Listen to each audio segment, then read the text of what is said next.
So just like that, we have another season of Doctor Who wrapped, and now I don't know what to do with myself. I'm actually really sad. I can't believe it's gone this quickly. I can still remember counting down the days for the first episode of the new series, and it's been a ride. But I want to start this video by complaining a little bit because I cannot wait until 2020 to watch Doctor Who. That's dumb. Like, how can I wait over an entire year to watch it? That's stupid. I know I've got the New Year's special, right? I don't know what they're going to be doing next year, but maybe they're going to start the new series as a New Year's special next time round or something like that, and then they'll carry on from there. But that's just not fair. That's not fair. I want to see them now. Anyway, that little passage of talking's over. Let's actually talk about the episode. So, in the teasers of the episode, we heard the Doctor react to a voice saying that she knew the voice of someone, and first things first, which you probably know if you're watching this video, you don't want to come here and not expect a proper spoilery review. It was Tim Shaw, or Tim Shah if you like. I prefer Tim Shaw. I think it's a funny little joke that really tickled my giggles in the first episode. That's definitely a phrase. So it was weird to see Tim Shaw back. Now, a lot of people had predicted this on like the Doctor Who Twitter and Reddit communities and stuff. So really, it wasn't something I was that surprised by. I'd have loved it if they had a bigger character make an appearance, something like Davros, or I don't really know, but it was interesting to see Tim Shaw back anyway, because really I think a lot of people expected a bit more from a series finale, and that's something I can say. I feel like it was a bit. Like it wasn't bad and it wasn't average, but it wasn't quite a big explosive series finale in my opinion. Maybe that's what they're going to be doing with the New Year's special instead, which looks to be about Daleks. I'm not really sure, but yeah, in the case of this episode, it was kind of a bit drab compared to other series finales we've seen before. But anyway, what I did like though was, despite the fact that Tim Shaw came back and everyone was like, well, this is like the least exciting thing they could have done, I think the way they did Tim Shaw's storyline worked really well, and it surprised me in actually being quite an entertaining story to follow, and seeing his plans, and slowly again, this episode was really slow burning. It wasn't until the last 10 minutes that you actually understand fully what's going on, and when I found out that it was the planets in these little containment box things, that was really cool. And so learning all that stuff really slowly, and people's moods and mental capacity being affected by the planet itself was really interesting. I don't think they really explained that as such. So I'd like to know more about it, about like why the planet was making people think weirdly. But I guess you can't really fit all of that into one small episode. But I thought it was really good. So actually, in my opinion, the whole Tim Shaw coming back thing wasn't a bad thing. I think they pulled it off to the best of their ability and did it as well as they possibly could have. Other things about the episode: music, brilliant. I loved it. There's not really much I can say about it. I thought it set the mood again. Really good use of the Doctor's like inspirational themes and stuff, whilst having some good little parts when the mood's like tense, and yeah, I really liked it. So I'm looking forward to seeing what else Second can do in future series, because I was very impressed. So companions in the episode, Doctor had a brilliant episode again. I really enjoyed her, and the point of this episode, I feel, was just a big fuck you to Graham, really. Being like on this journey, and having just seen Grace again and lost her again essentially in the last episode, he's then found Tim Shaw and is faced by Tim Shaw. So that was horrible, and seeing Graham's reaction and how he just became this like plain-faced, obviously emotionally inside emotionally affected character. It just becomes this basically emotionless shell on the outside, and it's really horrible to see that he's just completely resigned to the fact that he's going to go and kill Tim Shaw.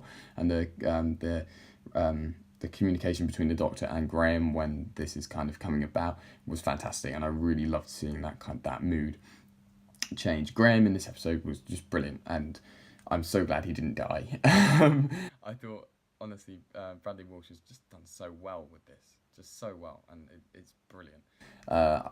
definitely. I haven't watched Bradley Walsh act before this series, and I know that a lot of people say he's been good, but obviously so many people were worried, and people who don't like his character now, I'm sure that it's few and far between. I love Graham, and the stories that he's been involved in, the things that he's done, they've been there every episode, and I don't know whether that's taken away from things that the other characters have done, or the writers are so committed to making Graham out to be a good character that in other stories the other companions have kind of been left out a bit. But the things that Graham says, the lines he has, he says yippee-ki-yay, which is another great film reference. He just loves doing film references now. I guess that's just part of his character. He gets the fist bump off of Ryan. Ryan in this episode I was surprised by. As usual, he seemed to be doing his kind of expositing, pointing out stuff and saying, oh, look at that. Guys, have you seen this?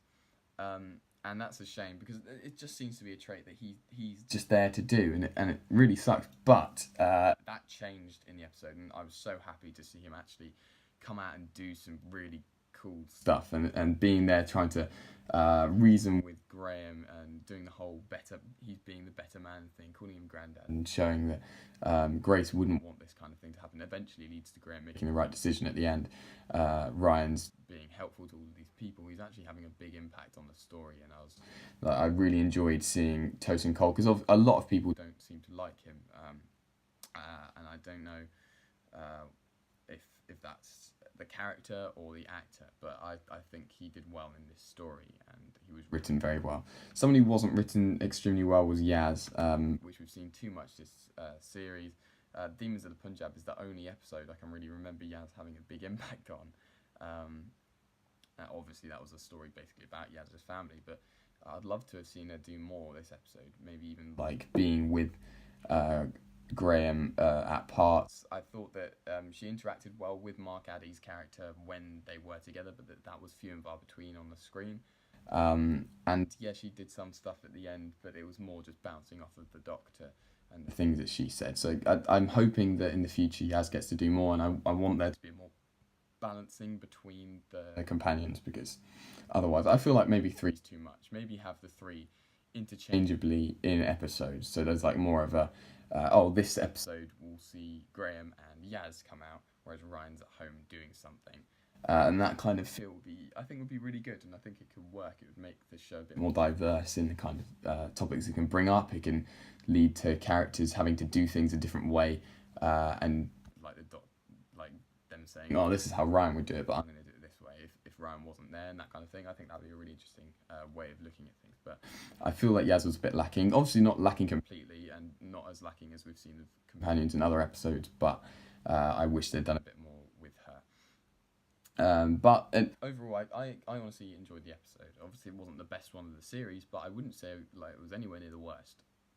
Seriously, I thoroughly enjoyed watching it. It was surprisingly good, and I like Mark Addy though. I guess that kind of probably helped me out a little bit, because I love him, not because of Game of Thrones. I love him because of Atlantis, actually. I loved watching Atlantis when that was a thing. Anyway, so I will talk quickly about the New Year's special and stuff we've seen. So the teaser trailer that came after the episode immediately was just a monologue from the Doctor. And that was interesting enough. That seemed like the least spoilery, the least revealing trailer we've ever had on a Doctor Who episode.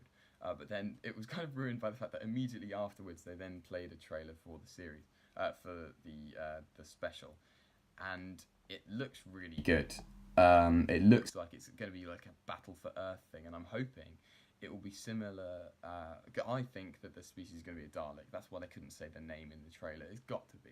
Come on, let's be simple, and it'd be brilliant to see just one come back, and that be the focus of the episode. I think it's going to follow along the same lines as Dalek did in 2005, because that episode was fantastic. Seeing the Daleks reintroduced and being this massive threat, even when there's just one of them, and I'd love to see that again, but maybe on a grander scale, like it looks like it will be, rather than inside like a building or a facility. It will be out in the real world, and some of the shots from the roads and of the army outside just looks like it can be that kind of episode. So I'm really, really hopeful it will be like that. But please be a Dalek. Like, I've missed them. It's kind of weird because they aren't like that exciting and an antagonist or a villain, but I'm hoping it will do something good, and we'll see about that. Anyway, in other news, people on Twitter seem to be reacting to the series overall and looking at how they think the writing was, and they think that Chibnall wasn't good enough. I myself really enjoyed the series, but obviously I feel that being just a true fan of the show kind of jaded me from any things that were wrong with it. So I guess my reviews of the episodes have been quite biased. So I'm hoping that the BBC make the right decision, because obviously I can't make the decision. I can't. Well, not I can't make the decision, but I can't predict what their decision will be. But I personally thought he was okay, at least okay. But if people don't think he was up to scratch, then we'll see what happens. Anyway, I will stop doing Doctor Who reviews now until New Year's Day, which is kind of disappointing. But oh well, New Year's Day is actually going to be a year to the day of when I started daily vlogging over on my other channel. So go check that out, and you'll see. Well, if you go to that channel, you'll see a whole 365 days worth of videos by that point, which is kind of scary. Anyway, I'm going to wrap up this one now, so I'll see you guys on New Year's Day for another Doctor Who review. If you enjoyed this video, leave a like, comment down below what your opinions of the episode are, and anything else you want to tell me about Chibnall, the future of Doctor Who you want the villain in the Christmas special to be, and I will see you guys next time. Until then, take care.